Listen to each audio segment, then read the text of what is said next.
Greetings, petrolheads. Welcome back to Automation, the car company tycoon game. So I'm pre-recording this at like the evening before this goes up. It's getting kind of late, but I don't think I'm gonna have time on 24th, so I'm recording this earlier. Yeah, and when it's almost midnight, yeah, I'm realizing that really early that I won't be having time. But in any case, so the last showcase for this week is going to be the AMW Puma. It is basically a small mid-class premium saloon, or a middle class. Like, actually, it's a rather small one, smaller than a BMW 3 Series. So it should be, well, I don't know. You get the idea. This is a small premium sporty saloon. So you've known the Puma before. I have shown off the previous generation Puma, I think. So that is aluminium monocoque, aluminium panels, the wishbone front, motor and rear. Nothing special here. Front longitudinal engine placement, of course. You get some aggressive headlights. Of this kind of, with the indicator, with the white indicators, kind of emphasizing the aggressive nature of the headlights overall. I would probably add some small subtle vents here on the bonnet, following this line of the bonnet. And well, I haven't done it yet because I have only had the idea like right now. So yeah, some chromed door handles with suicide doors, of course, then some very nice and contemporary taillights, I would say. 2 exhaust pipes is enough, certainly for the regular version. It is rear-wheel drive, like almost all AMWs, or at least, shall we say, it is rear-wheel drive like all AMWs that aren't all-wheel drive. Yeah, so this has, for now, I got the 6-cylinder engines available that you also find in the Eagle, except for the base 6, like the naturally aspirated one. I don't think that one would be, very desirable. Which also means that the base version of this small premium family saloon has 210 horsepower, which is kind of a lot for a base model, isn't it? Like, I think I've gone over this a couple of times, but in Austria, 90 horsepower is like the most common or most frequently purchased amount of power, because of our insurance classes and whatnot. Like 90 horsepower is the most power you can have before you fall into a higher insurance class, and 90 horsepower is like, at least enough to get you moving in small or also in some kind of mid-sized cars, but usually for like hatchbacks and smaller cars, 90 horsepower is usually what people buy here, and therefore, like, you see in Austria there are so many manufacturers, so many car models that offer 90 horsepower options, like everything from a Golf to, like, I don't know, and I don't think there's a Nissan Micra with 90 horsepower here, but I could be mistaken there. A Fiat Punto, a Fiat 500, an Alfa Romeo Mito, even a BMW 3 Series, like the smallest version, the 360i, the smaller one, I think. No, even that has progressed and it's now making 116 horsepower, I think. But the 1 Series is there for sure with 90 horsepower. So, like, a Mercedes A-Class and everything has 90 horsepower here. So with this being the base version and having 210 horsepower, that already speaks basically its own language, saying, well, no such thing here. This is more of a premium car, but one that you can actually afford. We'll get to that later. So the top speed is, geared with a little bit of overdrive, 6-speed manual, viscous LSD, medium compound road tires, 225s on the rear to make sure we got good drivability here. This is only the eco version, so it's not supposed to be super sporty. And then again, like the Puma, like the sport version is gonna be pretty sporty, but the other ones, more about comfort, I would say. Vented disc brakes, front and rear, and a fully clad on tray for better top speed and economy. We got 4 seats, because otherwise, because this car body is relatively small, I don't think it would be very comfortable in the back if you had a 5th seat in there. And also, like I was explaining in a video a couple of weeks ago for the AMW Tiger, it would have a in between the 2 rear seats there wouldn't be this armrest or something. There would be a small console with a few buttons that you can press in the rear. In this car only for well, I guess the electric windows maybe. You don't need a console for that. Well, no, then there's just gonna be an armrest. Deal with that. So premium interior, standard infotainment, advanced safety, no launch control, because launch control with manual gearbox is weird. And active sport suspension, making for a nice ride, but the spring stiffness could be a little bit better here. It's okay though. And a customly tweaked suspension setup for good drivability, decent comfort, and alright sportiness. Not too much of it, but still a little bit thrown into the mix. So 50.2 drivability is good. I'm happy with that. 43.7 comfort, 29.7 prestige for a base model is also quite good, I would think. 55.2 safety, well, it's to be expected, I guess. And 24,700 is the base price. Basically, it's a fun premium car. That's what it does best. Family sport premium. I would like to do better there, but 100.2 competitiveness is nothing to sneeze at, nothing to be sad about. And it's also good in the muscle category apparently, and sport premium capacity.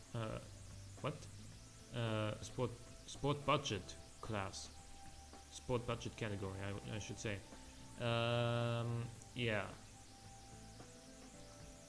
It does 0 to 100 in 6.8 seconds. Top speed is 235 kilometers an hour.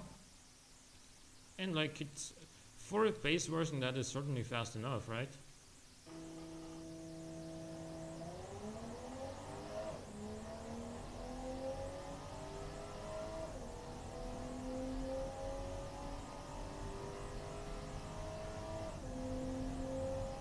That is certainly something I would say is, fast enough for everyday purposes. And I think I'm gonna crank up the price to 27,500 or as close to that as I can get at least.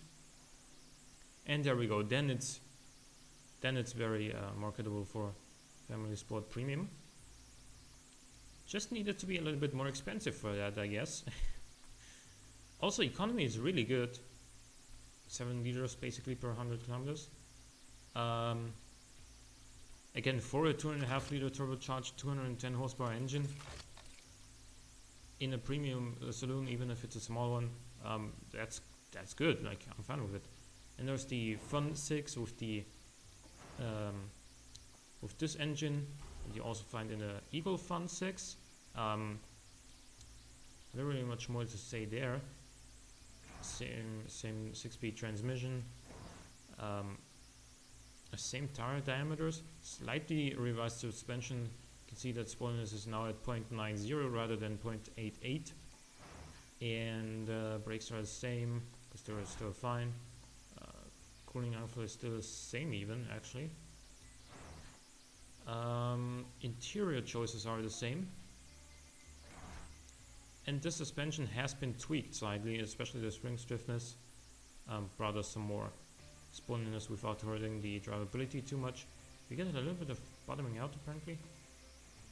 Not anymore. Okay.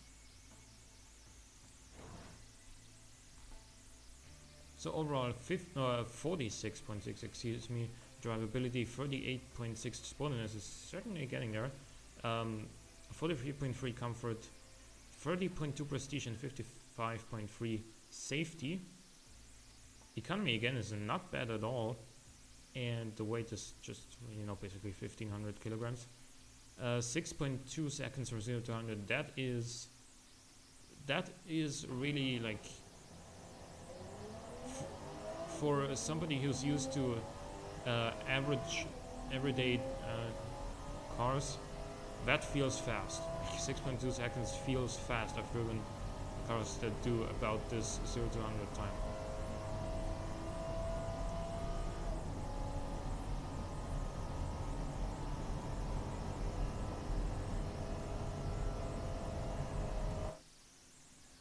(246.8 kilometers an hour) is the top speed. It can't quite reach 250. Much as this would only cost 100 more than the Eco 6.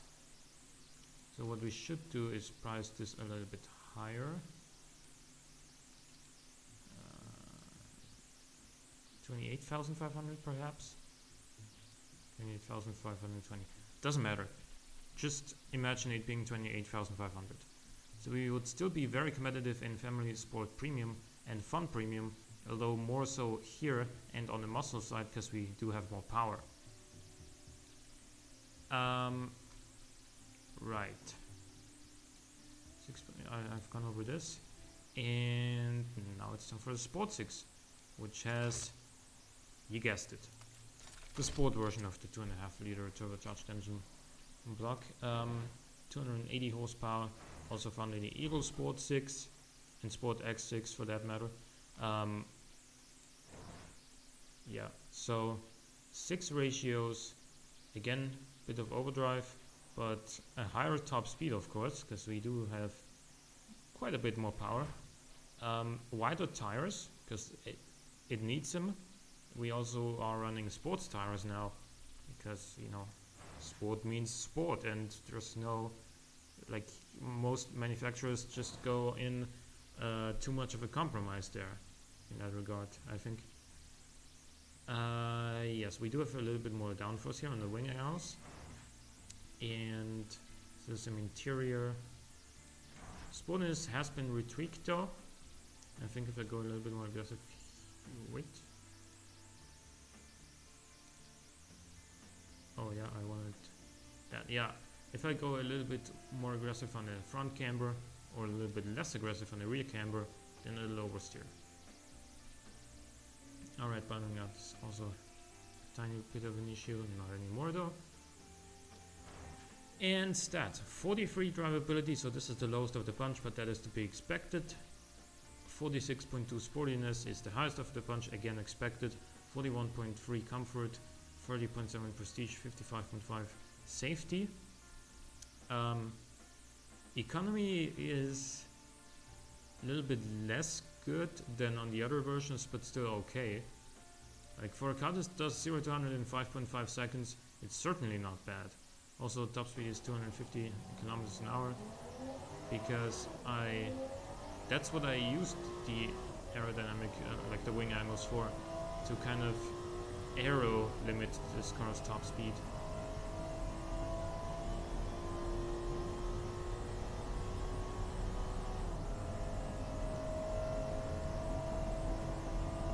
That means that this car doesn't pull as hard anymore after like 160 kilometers an hour or so.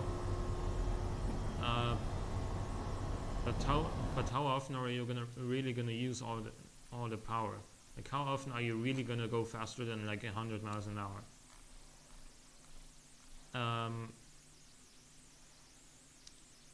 What did we not look at? Oh, running costs. Running costs on this one, which is the most expensive one though, is still less than $2,500, which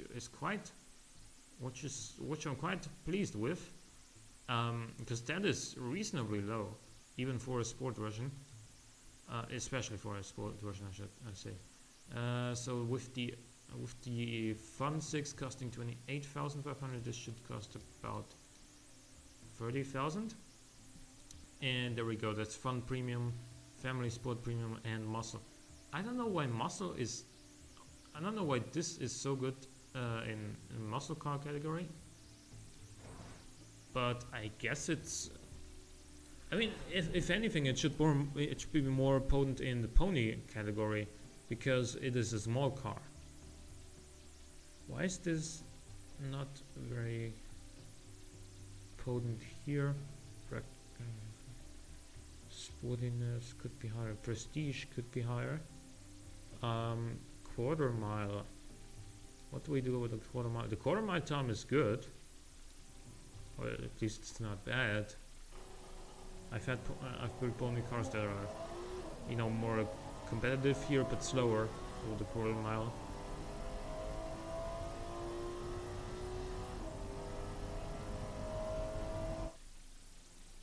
So it's basically a 14 flat, you could say. And overall, who would buy this car? Like, at 30 grand, it is cheaper in Austria, at least, than the cheapest BMW 3 Series. But remember, this is the sport version, which is so there are cheaper versions as well if you want to. And this sport version, though, that will actually, like, for the 30 grand, if you want a sporty family saloon, you can't get anything faster, really. And also, the comfort is 41.3 even on the sport version, which isn't really built for maximum comfort, but it still does alright at it. And who would buy the smaller versions? Well, the Eco, of course, would be for people who want this same styling, who want a good bit of acceleration, so because this is by no means a really slow car.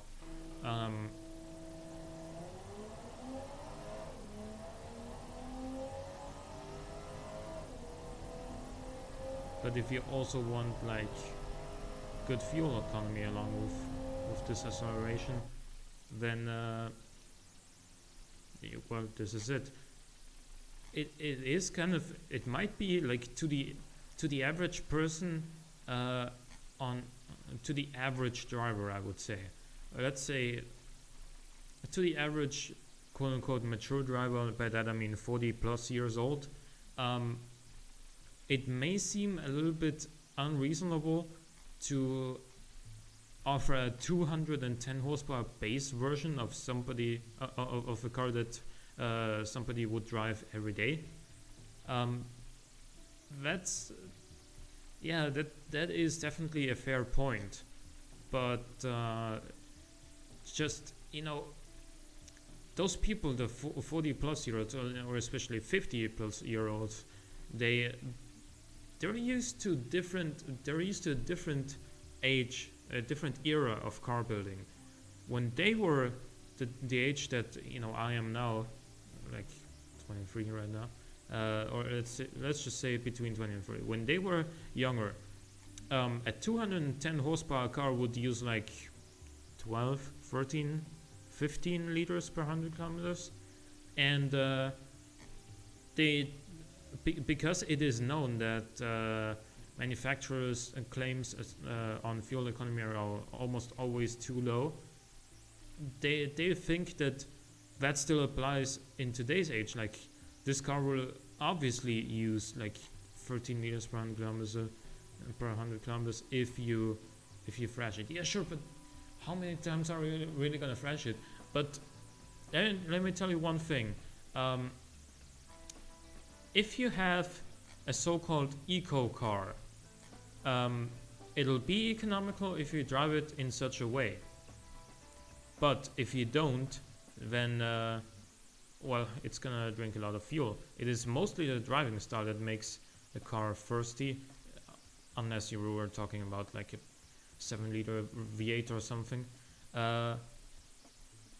And like our family has had a Suzuki Swift, a year 2000 Suzuki Swift. I think I've told the story before, but in any case, it had 70 horsepower, and because my dad likes going a little bit more quickly, which isn't allowed technically because of the speed limits. But anyway,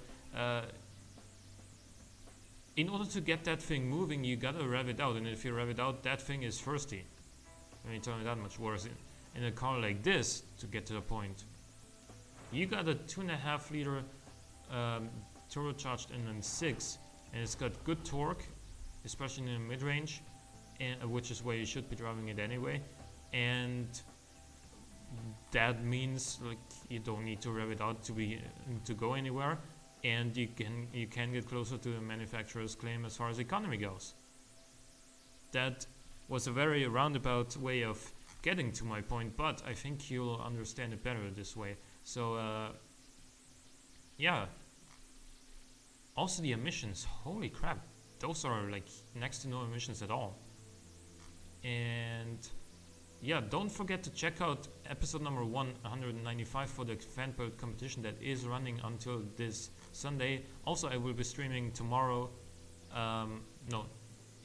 Tomorrow from your perspective, and from my perspective as well, as midnight just passed. And so December 25th, 26th, and 27th, I'm gonna be streaming. I will announce on my Twitter account the exact times when I'm gonna be streaming, so be sure to follow me there. So until then, hope you guys enjoyed this episode. Leave a like or a comment if you did. Thank you for watching, and I'll see you next time, and Merry Christmas.